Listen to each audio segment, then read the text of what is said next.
Hello friends, अगर आप cloud kitchen खोलना चाहते हैं तो उसके बारे में मैं आज बताना चाहती हूँ और साथ में आप रेसिपी भी देखें कि मैं मंचूरियन कैसे बनाती हूँ। तो आज हमारा मंचूरियन कैसे बनाते ये मकसद नहीं है दिखाना और या बताना।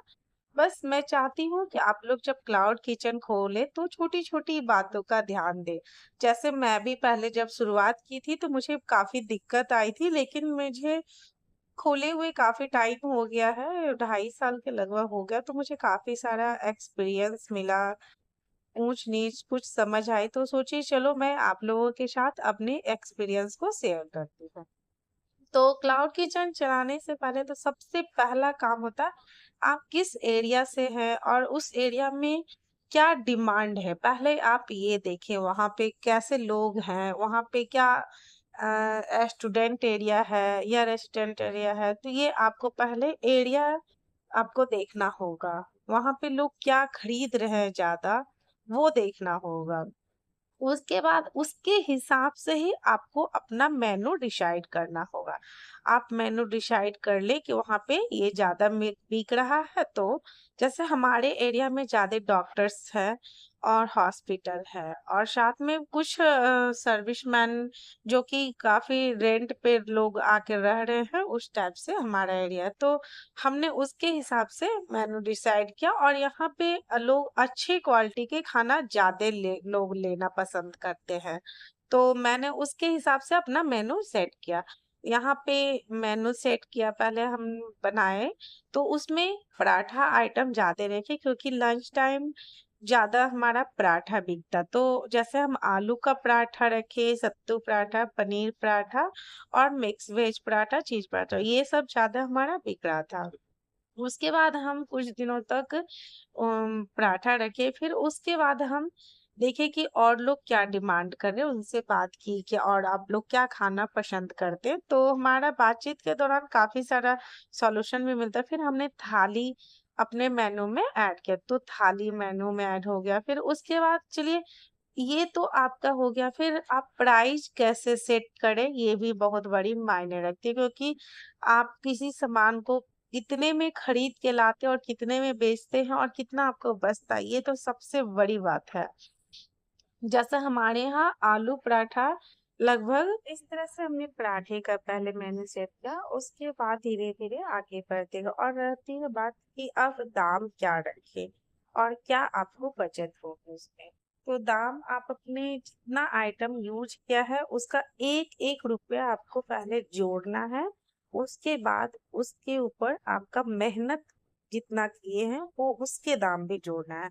जैसे मैं आलू पराठा में मुझे बनाने में 20 रुपया खर्च होती है, तो मैं भी तो खट रही हूँ, तो उसका भी तो मैं चार्ज जोड़ूंगी। तो 20 रुपया अगर मेरा खर्च हुआ है तो एक पराठा पे मैं 15 रुपया मार्जिन रखती हूँ और साथ में क्योंकि उसमें डिलीवरी चार्ज हुआ, पैकिंग चार्ज हुआ, तो पैकिंग का सारा सामान भी तो मैं खरीद कर ला रही हूँ, तो वो भी तो मैं इस पे ही जोड़ूंगी ना।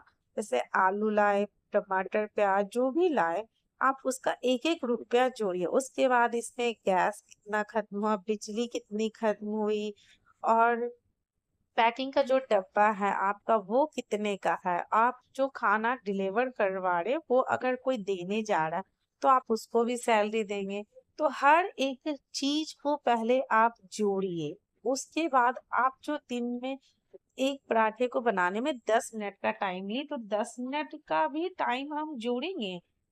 जैसे मैं निकालती हूँ इस तरह से, अगर आधा केजी आलू लिए तो मान लीजिए 10 रुपया का आलू हुआ, 5 रुपए का आटा हो गया, 5 रुपए का, 5 से 10 रुपए का उसमें रिफाइन हो गया, तो बाकी 10 रुपए का धनिया पत्ता वगैरह सब डाली तो वो हो गया 25 रुपया। एक पराठे का कीमत का लगभग आप 25 रुपया अगर रखते हैं तो उस पे 10 रुपया पैकिंग चार्ज हो गया, तो 35 रुपया और 5 रुपया आप लेबर चार्ज रख लीजिए और 10 रुपया आपका डिलीवरी चार्ज। तो इस तरह से आपको जोड़ना होगा। मेरे यहाँ तो पतले पराठे लोग ज्यादा पसंद करते हैं, तो मेरा 15 रुपया एक पराठा का चार्ज है। तो मेरा और उस पे 12 रुपए मैं मार्जिन रखती हूँ, तो लगभग और डिलीवरी चार्ज 8 रुपया करके, तो मैं 30 रुपया रखना चाहती हूँ। तो 30 रुपया अगर आप रख रहे हैं तो भी आपको 10 रुपया बचेंगे। पहले आप 1-1 रुपया जोड़िए, तब आप जाकर उसके प्रॉफिट का हिसाब किताब करें। बाकी रहा चार्जिंग, आपका डिलीवरी चार्ज अगर शुरुआत कर रहे हो तो डिलीवरी बॉय मत रखिए। आप कोशिश कीजिए कि पहले खुद से उसे डिलीवर करें, ताकि आपका प्रॉफिट दिखाई दे और ना ही आप मेड रख लें। खुद से कोशिश करें काम करने का, पर जब तक आप खुद से काम नहीं कीजिएगा, आपको पैसा नहीं बचेगा। हाँ, जब आपका 10 टिफिन हो जाए तब आप एक लेबर रख सकते हैं या मेड रख सकते हैं, तब जाके आपको प पैसा आपका बचेगा, दिखाई देगा। और मेहनत तो इसमें आपको जम के एकदम करनी ही करनी है। दिन रात आपको मेहनत करना होगा, तभी आपको प्रॉफिट दिखाई देगा। मेहनत कीजिए ताकि आपको अच्छे से काम चले और आपको पैसा दिखाए। पहले धीरे-धीरे आप अपने काम को बढ़ाइए, और टेस्ट और क्वांटिटी हमेशा आपको मेंटेन करके रखना ही होगा।